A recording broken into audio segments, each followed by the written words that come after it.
Hello，大家好，我是材料一的何明轩，绰号呢叫做小明。等等，你们是不是以为我要讲笑话了呢？wrong，其实呢，我今天是要来教大家写数学的，所以欢迎来到小明哦数学小教室です。好，废话不多说，我们来看接下来的题目。看题目之前呢，请大家把这本课本拿出来 ，Calculus， 不是计算机，叫做微积分。作者呢是罗伯特 T 史密斯跟罗兰 B 米东两个人合写而成的。好，拿出这本课本之后，翻开第467页的第6.3节，习题48题。我们来先看一下这个题目，这个题目到底在攻啥回的？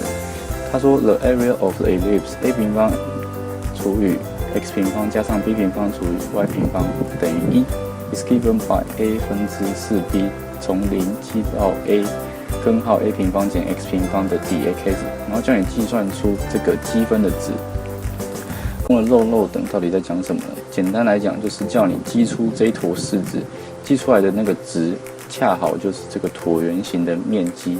所以关键在于这一坨积分的式子要至于怎么积呢？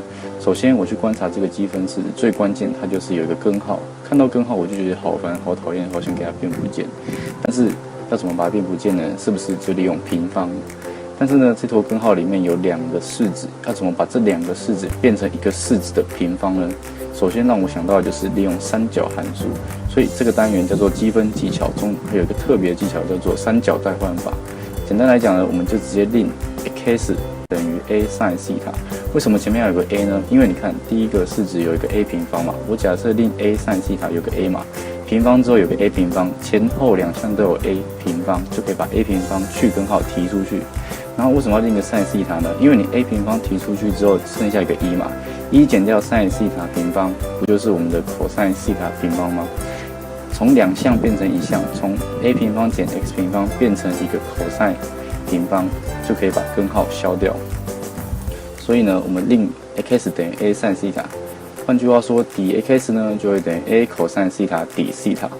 OK， 好，我们把式子去做个代换，所以 a 平方减 x 平方 dx， 它就会等于 a 平方减 a 平方 sin 平方西塔 d 西塔 ，dx 就会等于 a cos 西塔 d 西塔 ，dx 就会等于 a cos 西塔 d 西塔。然后呢，我们把 a 平方提出去。提出去的话 ，a 平方剩下一个 a 嘛，刚好前面这边分母有个 a 可以互消，所以前面的系数变成4b。然后呢，这边有一个 cos 西塔的平方开根号，所以就变成 cos 西塔。前面别忘了还有一个 cos 西塔，所以把2个 cos 西塔合并变成一个 cos 西塔平方。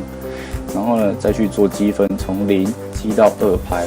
为什么是2派呢？因为原本是 a 嘛，之后去做代换法之后，我们必须去符合它的值域，所以到最后把那个值域从 a 变成2/派，所以积出来的结果叫做 4ab， 然后1/2的 x 加上1/4的 sin 2x。之后呢，我们把这个值域0到2/派带进去，算出来的结果就叫做 ab 派，也就是我们椭圆形面积的公式，叫做长轴乘以短轴再乘以派。好，我们的解题到这边结束，谢谢大家。